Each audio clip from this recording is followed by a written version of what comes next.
पुनः आज की कक्षा में सभी का स्वागत है, अभिनंदन है। जैसा कि मैंने पिछली कक्षा में आप सभी को बताया था कि इंक्लूसिव स्कूल क्या है, समावेशी विद्यालय क्या है और इसकी क्या विशेषता है, जिसमें से कुछ विशेषताएं शेष रह गई हैं। आइए उसको हम देखते हैं, उस पर नजर डालते हैं और चर्चा करते हैं। आइए देखते हैं। तो हमारा टॉपिक था समावेशी विद्यालय। समावेशी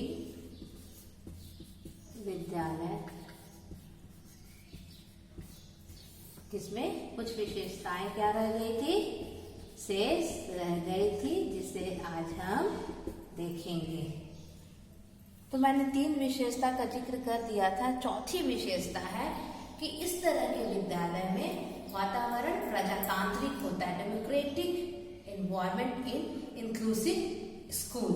अर्थात इंक्लूसिव स्कूल में, समावेशी विद्यालय में हर बच्चे के साथ, चाहे वो शारीरिक रूप से सक्षम हो, अक्षम हो, साधनहीन हो, किसी भी जाति के हो, रंग के हो, बालक हो, बालिका हो, आर्थिक रूप से सशक्त हो, सशक्त नहीं हो, सबके साथ समान व्यवहार किया जाता है।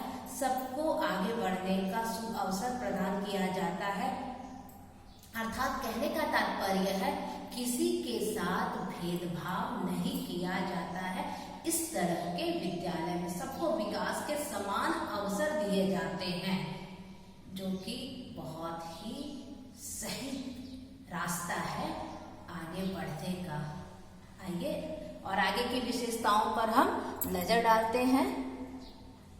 आगे की विशेषता है, इस तरह के विद्यालय में लिख देते हैं प्रजातांत्रिक वातावरण रहता है। वो तो आप समझ ही गए हैं, जो मैंने अभी आपको बताया, डेमोक्रेटिक एनवायरनमेंट, किसी के साथ भेदभाव नहीं किया जाता है, सबके साथ समान व्यवहार किया जाता है, समान अवसर प्रदान किया जाता है।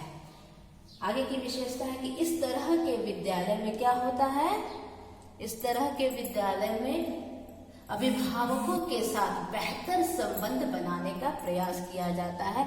तो क्या अभिभावकों के साथ संबंध, अभिभावकों के साथ संबंध, तो इसका क्या मतलब हुआ कि अभिभावकों के साथ संबंध, अर्थात इसका तात्पर्य ये हुआ कि समावेशी विद्यालय में क्या किया जाता है, अभिभावकों के साथ जो बच्चे उस विद्यालय में पढ़ रहे हैं, चाहे वो शारीरिक रूप से सक्षम हो, अक्षम हो, मानसिक रूप से सक्षम हो, अक्षम हो, साधनहीन हो, साधन संपन्न हो, किसी भी जाति के हो, किसी भी रंग के हो, बालक हो, बालिका हो, हर तरह के बच्चों के साथ शिक्षक क्या करते हैं, जुड़ते रहते हैं, उनसे इंटरैक्शन करते हैं, बच्चों के विषय में ज्यादा से ज्यादा जानने का प्रयास करते हैं।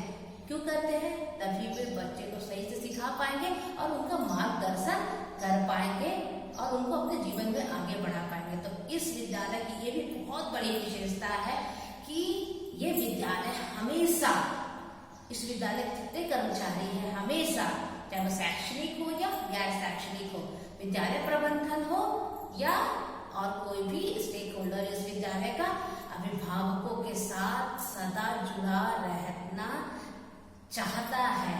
क्यों? ये विद्यालय इस तरह के बच्चे के लिए ही बना हुआ है। व्यक्तिगत विभिन्नता जो आज हम देख रहे हैं हर क्षेत्र में है, तो बच्चों के बीच जो विभिन्नता है, उसी उद्देश्य को लेकर के ये विद्यालय निर्मित किया जा रहा है, कॉन्सेप्ट आया है, जो कि अभी सक्सेस होने में थोड़ा सा और समय लगेगा। ज्यादा से ज्यादा अभिभावकों से जुड़ना, बच्चों के विषय में जानकारी प्राप्त करना और उनकी समस्याओं को दूर करना, ये बहुत बड़ी विशेषता है इस तरह के विद्यालय की। आगे और क्या विशेषता है, आइए हम नजर डालते हैं, एक नजर देख लेते हैं। आगे की विशेषता है, समुदाय से भी इसका क्या रहता है, संबंध रहता है।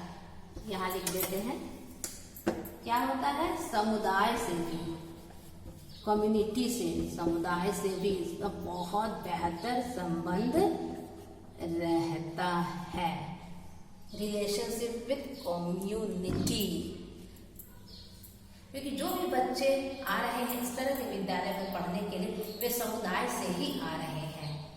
तो इस तरह के बच्चे को, यानी व्यक्तिगत विभिन्नता से संबंधित सारे बच्चे को विद्यालय में पढ़ाया जा रहा है, प्रशिक्षण दिया जा रहा है, उनको वोकेशनल एजुकेशन भी दिया जा रहा है ताकि वो अपने पैरों पर खड़े हो सके। तो समुदाय से ये विद्यालय ज्यादा से ज्यादा जुड़ करके इस तरह के बच्चे को विद्यालय में नामांकित होने के लिए प्रेरित करता है ताकि उनका भी भविष्य उज्जवल हो सके। अब हमारे देश में किसी तरह का ऐसा नहीं कि डिसेबल है, दिव्यांग है, उसके लिए अलग विद्यालय है, बिल्कुल भी नहीं, ताकि इस तरह के बच्चों के मन में हीन भावना न आए, वे भयग्रस्त न हो, उनका भी भविष्य उज्जवल हो। इसलिए सरकार ने समावेशी विद्यालय के कॉन्सेप्ट को लिया है और उसकी एक बड़ी विशेषता है कि वो समुदाय के लिए ही काम करेगा, समुदाय की आवश्यकता के अनुसार हर चीज अपने विद्यालय में इम्प्लीमेंट करेगा। तो ये भी एक बहुत बड़ी विशेषता है। आइए आगे की और विशेषता पर नजर डालते हैं। इस तरह के विद्यालय में विभिन्न नवोन्मुखी क्या योजनाएं बनती रहती हैं। विभिन्न नवोन्मुखी अर्थात योजनाएं बनती हैं। ये भी बहुत बड़ी विशेषता है। इसका तात्पर्य हुआ कि इस तरह के विद्यालय में हर तरह के बच्चे पढ़ रहे हैं, चाहे वो प्रतिभावान हो, चाहे वो औसत दर्जे के हो, चाहे वो निम्न दर्जे के हो, मानसिक रूप से, शारीरिक रूप से, हर स्तर से। तो सबके लिए अलग अलग पढ़ाने की विधि का इंतजाम करना पड़ता है, क्लासरूम की व्यवस्था करनी पड़ती है, शौचालय की व्यवस्था करनी पड़ती है और जितने सारे इंफ्रास्ट्रक्चर हैं सबकी हर तरह के बच्चों की आवश्यकता के अनुसार डेवलप करना पड़ता है विद्यालय में। तो इस तरह नई नई योजनाएं तो बनानी पड़ेगी, हर समय कुछ नयापन लाने का प्रयास किया जाता है। तो इस तरह के विद्यालय में नवोन्मुखी योजनाएं सदा बनती रहती है, समय के अनुसार, बच्चों की आवश्यकताओं के अनुसार, समुदाय की आवश्यकताओं के अनुसार।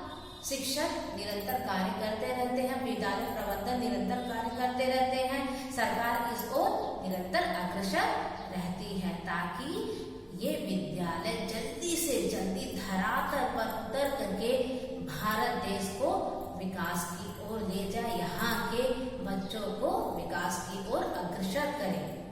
तो आज की कक्षा में इतना ही।